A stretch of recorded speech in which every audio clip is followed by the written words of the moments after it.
your dreams trying to tell you something? Author M.B. Mosley teaches you how to decode your dreams and take hold of the manifestations that lay in wait for you in the waking realm. Now, broadcasting all over the world, it's the Dream Interpretation Podcast. Welcome, family. Please be reminded that all dreams are not a one-size-fits-all, and that each dream may be similar, but is contingent upon each individual's waking life. I conduct dream interpretations based upon my waking life as it pertains to my journey here on earth. As for the requests that are emailed to me, I do a general interpretation as I do not know the individual's spiritual and personal waking life. I am so excited. Welcome to Zip Baby Zip.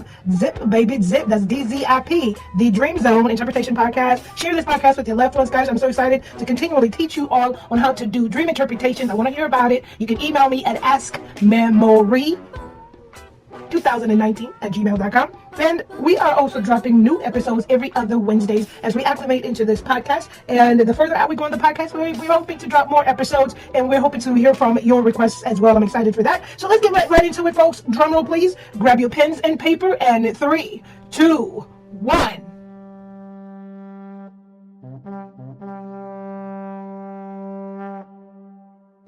All right, my lovely people, welcome back to the Zip Baby, #Zip Baby Zip. That's DZIP, the Dream Zone Interpretation Podcast. So today I'm coming with a quick one, guys. Grab your papers, grab your pens. Let us continue to decode these dreams and see what the spiritual realm is trying to tell us. Alrighty, grab your papers and pens while I scooch stuff out of my way here. Alright, so this is I wanted to talk about, I love to just, every now and then I like to throw, because in this learning process of dream interpretation, it is important for you to understand, as I have stated before, that the fascinating aspect of the spiritual realm, the spiritual dream world, is just simply the fact that it is always trying to communicate with us, as long as we are wanting it to communicate with us, I should say. And I want to say that loosely, because I don't want to, we're going to do baby steps, because I know that I've talked to so many people in my life, that some people don't even have dreams at all, right? So that's why I want to say that loosely, because maybe people are like, look, I've exhausted every avenue. I don't dream. I don't remember my dreams. So what do you mean they're trying to communicate? Perhaps I will do I'll talk about that. Talk about that in on how to help you get, when you lay down and sleep, how to emerge into your spiritual dream world. Okay, gotta write that down. I'm a post-it queen. Let me see. Hold on, guys. Let's write that down. I should remember that, because I've been wanting to. Spiritual dream world. Okay, embarking into the spiritual dream world. I should have remembered. It's something I wanted to do. I need to put that. Okay, we'll put it together. We'll put it together. All right, so let us go in and decode. Remember, at the top of the episodes, I have mentioned that sometimes we are being given messages for now, for tomorrow, for 5 years from now, from 10 years from now, 15 years from now, for a whole other generation from now. Hey, I don't run the show, okay? I just don't. I just, participate in it, okay? I'm like, it's time to go and sleep, because I'm always excited to get a little something out of it. But so every now and then I like to throw out some of those that came with some quick manifestations. And then I want to do this dream, because then I want you to also understand that allow yourself to be very open-minded to the spiritual dream world. What do I mean by that? Just simply by the fact that sometimes some dreams are not as complex as they seem to be. Some dreams are just really on the surface, and some dreams may be complex or complicated. okay, to where you really have to take that pen and paper and really, sketch it out, break it down, and do all that stuff. So always be open-minded. This goes to your self-awareness, where you are, what state you are within your journey, within your life, your cultural background, and who you are as a person in the waking realm. And when I say who you are as a person, you all know already, I'm talking about is in terms of your spiritual journey or path on this earth. Okay? Alrighty. So let's talk about this one. I'm talking about this one because I want to show you sometimes it could really be simplistic and on the surface. Just take heed, take notes, caution, and look around you. All right. So this dream, I had it in about 2014, if not 13. All right. So this was also another one of those quick dreams. Okay, in this dream, I'm walking down. It looked like a really narrow path, a really narrow path. Kind of looked like big cobblestones on this path. However, to my right was like swampy, dirty looking water. And to my left was the same as well, like swampy, dirty looking water. And I was walking, and as I was walking on this path, a big snake jumped up from the right side from the water and literally bit me on my back. I felt the pain of two prickly things on my back, in my during the dream, which felt so real. When I woke up that morning, I was freaking terrified. And this is where we start to continually always talk about also cultural differences, which are good. Cultural differences are not a bad thing, right? We have to have cultural differences. That's the way life goes and evolves. But listen, my vibe that morning when I woke up, I was scared, terrified. In my culture, I am Zimbabwean American. In my culture, snakes are not anything good, right? Snakes are symbols of bad luck in my culture. Um, so I say that loosely, and that's why you guys always hear me. I'm the disclaimer queen. You hear me always telling you all, depending on your journey and your culture, because I also do know that there are cultures where snakes are worshipped, snakes are gods, snakes are good luck. So reference your culture when you do if you have a similar dream like this, do your dream interpretation according to because then there's some people that they don't have cultural beliefs, even though they know their culture. So if you are a person that believes in your culture, you practice your culture, then do your dream interpretation as it pertains to your culture. That's who connects you to your ancestors. And for some people, they believe that the ancestors are guiding them throughout this part of our lives. Okay, and so do your dream interpretations according to that. You're the only person that knows that. And if you don't have a cultural background, it's okay too. It's one of those things where, do you like snakes or not? Okay, I don't. If you don't, and I have my stance on not liking snakes is deeply rooted in my culture, though. I'm pretty sure if I didn't grow up knowing that snakes were bad luck or a symbol of bad luck or bad things happen or you should never dream of snakes and all this, if I never grew up knowing and hearing all that stuff, I probably would be indifferent about snakes, probably. But I'm just saying. Anywhoosies, I digress. So I just want to elaborate further on that. So let us continue. So yes, I woke up scared and terrified because I don't like snakes. I told you at the top of the hour, my dream interpretations are spiritual and cultural. I cannot negate the culture that's within me. So, yeah, I don't even want to talk about it, guys, because I don't like them. I've always said if I was walking down the road and if I saw a snake, I'd probably just pass out on sight. But I don't. I just don't. But so anyways, the big snake jumps out of this dirty, murky, swampy looking water, bites me in the back. I felt the physical, the two bite. They felt like the, I guess it's the fangs. Is that what you call those? The like sharp teeth or whatever. There's two, you know. And so I didn't like it. When I woke up, I was like, what in the world is going on? Did what I had to do to cleanse that dream.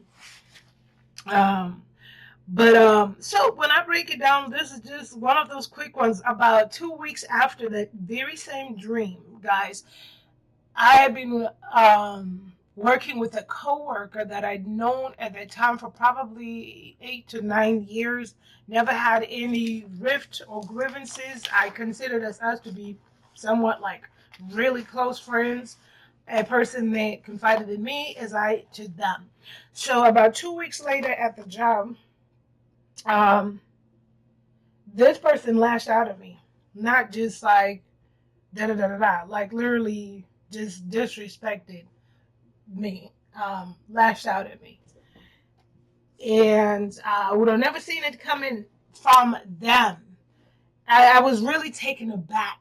And because I really cared for this person, because they had become such a close person in my life, they were older than me. They were about my mother's age when I worked at this place. And I valued her as a mother figure, not ever calling her mother, but just because I have respect for people, anyone that's older than me. And so when she lashed out at me, I didn't understand where it came from. I didn't. I knew that her mother had passed away some time ago. And I'm not saying it's an excuse behind it. I wanted to just be understanding around the whole entire situation. And she didn't take that whole entire time off. She kind of came back quick to the job because it's what was her relief. I was in leadership at that time, and this employee was an employee under my leadership. And so when I say it was a lashing out. I never had an employee ever just dig their fingers in my face and just disrespect the socks off of me.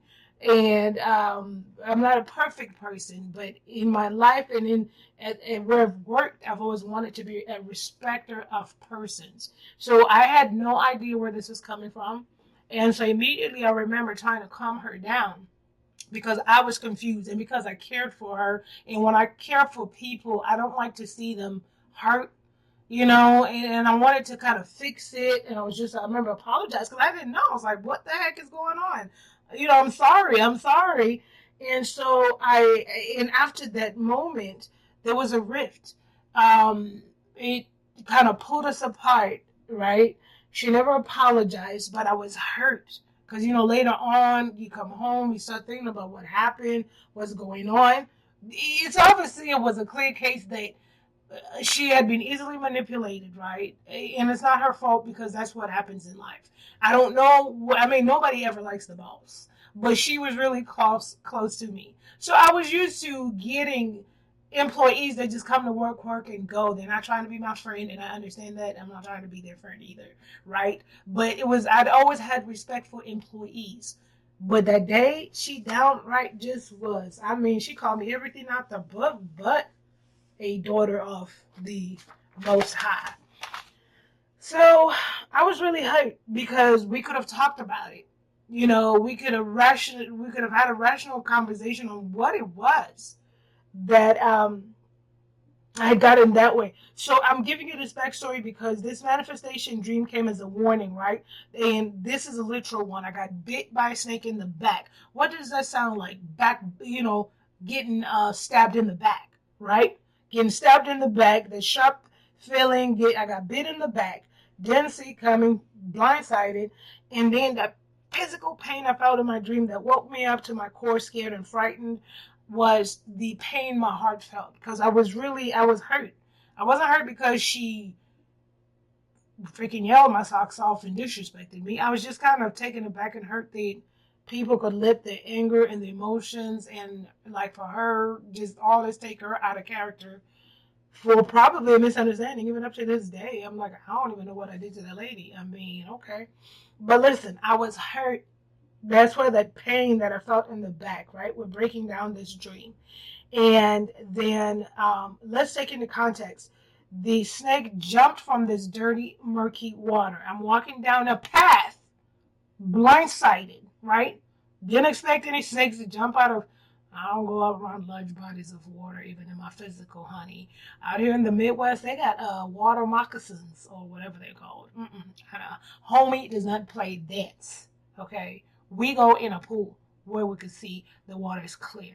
We go into an ocean and barely go into the ocean because Jaws might get me. But I digress. Okay, guys, let's break this dream down. I'm sorry. let's break this dream down. All right, so I'm walking down a path, the dirty, murky water. The snake jumps up. It blindsides me. I probably startled me, but I don't recall that being the reaction. And then bit me in my back.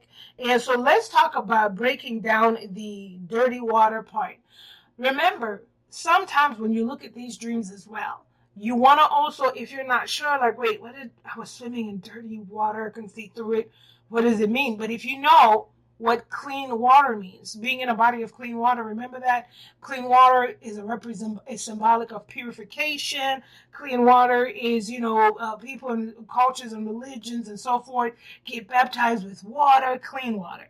I never heard of anybody being sprinkled dirty water or being dipped. Well, I mean, some people do baptisms like lakes and stuff like that. But, okay, most parts, let's just say clean water is purification. It's a rebirth, okay? Is it something positive? The clear, clean water or blue water or green water, not green, dirty water. You get the flow. You get the gist. Now, but this was dirty, murky water. So you're going to know, obviously, that's going to be the opposite, right? So this was dirty water. And now that we break it down, the dirty water could have been the negative emotions, okay? That negative emotions for dirty water. Nothing positive coming out of there. There's no rebirth there. And then what is a big snake to me in my culture? Because the way my life is set up, snakes have always been slithering, slimy snakes. It's a negative connotation to me. It's negative as well. That's just to me. Some other people, like I said, if you have a similar dream off a snake bite, if you are off a culture where snakes are good luck, so that probably may represent some goods coming your way. But just why it's important to understand your belief, who you are in your waking realm as it concerns to your spiritual dream world. All right, so the big snake, breaking it down, slithering, slimy, negative. I don't like it. It stirs up all negative emotions, even thinking and talking about a snake. And dirty water typically is not a purification. It's not anything positive. It's a negative emotion that's tied to that dirty water. And then we take the snake bite in the back. The snake bite in the back, on the back, I should say, is simply, literally, the representation of being stabbed in the back. We could look at it like that, stabbed in the back. And then the physical pain is the hurt. So let's put this in a sentence. 2 weeks later, it manifested itself, right? So we got the slithering negative. So it was a whole entire negative emotion. She was upset. She was angry. The emotion was really negative. And it was something that I didn't even do. That was all like whoever manipulated her. And then you got to understand there's an aspect of corporate that's involved that had nothing to do with me. I don't know. IDK, guys. But anyway, so once we put this into a statement, let's say at the time before the manifestation had taken place, I would have probably broke it down, looking at it that my feelings of a slithering, slimy snake is a negative feeling. It makes my blood curdle. And then the dirty water is negative emotions. I needed to heed. And I'm being warned that there's going to be a swarm of negative emotions that are going to surround me because the path of the dirty water was to my right and to my left. It was a super narrow path that I was walking, so I was going to be surrounded by some negative emotions that I was being warned about, so that I could have been taking heed and cleansing and preparing and praying for that moment, and that something was going to happen. This is a breakdown if this hadn't manifested itself, and that something was going to happen where it could literally be a backstabbing situation in the physical waking realm, and that pain that I felt from the teeth was the hurt that I was going to feel from being stabbed in the back. The emotions were negative on the snake's part, and even on the walking on the narrow path of the dark, dirty water on both sides. But also understand that the negative emotions surrounding me definitely would have represented that there could have been closeness, someone, something that's close that's about to stir up those emotions. Because most times when negative emotions or supercharged emotions, negative or positive, well, mainly like negative, those negative emotions get stirred in you and they're being charged and diffused. Usually you receive those from people that are close to you that you love. Because truth be told, strangers don't bring upon, if you're walking down the street, I mean, rationally, guys, come on.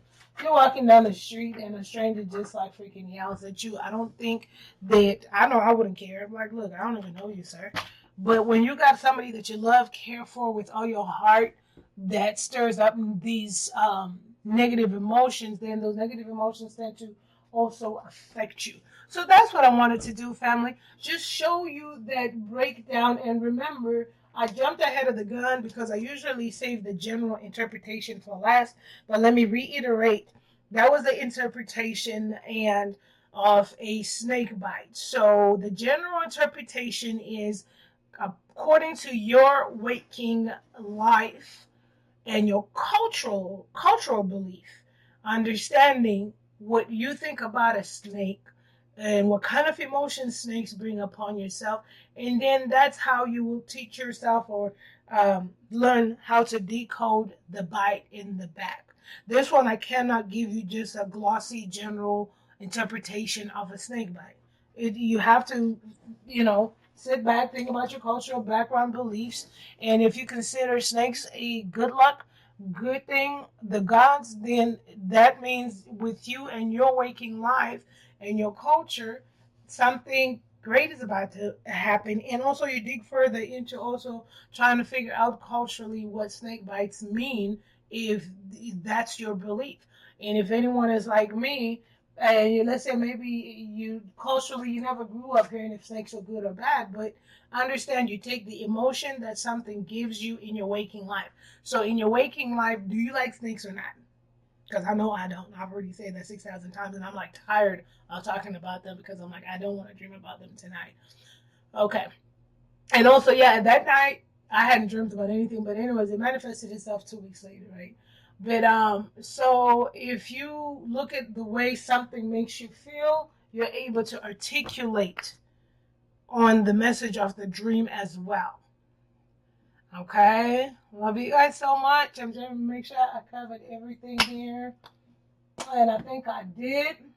So this is just an example where the cultural beliefs and or backgrounds play a strong part in decoding your spiritual dream message. Okay, and never be afraid to tap into who you truly are as a person. Like if you don't like snakes, you don't like snakes. And if your culture says they're good luck, then you gotta realize that, okay, I don't like snakes, even though my culture says they're good luck. Then dig deeper and find out why you would have that dream and what it's symbolic of. Remember, guys, decoding the dreams could be something that's complex or something very straightforward and simple. The message is within your dreams. I love you guys so much. I am so humbled, so humbled. You all stay blessed and happy dreaming. For God speaks in one way and or in two, though man does not perceive it.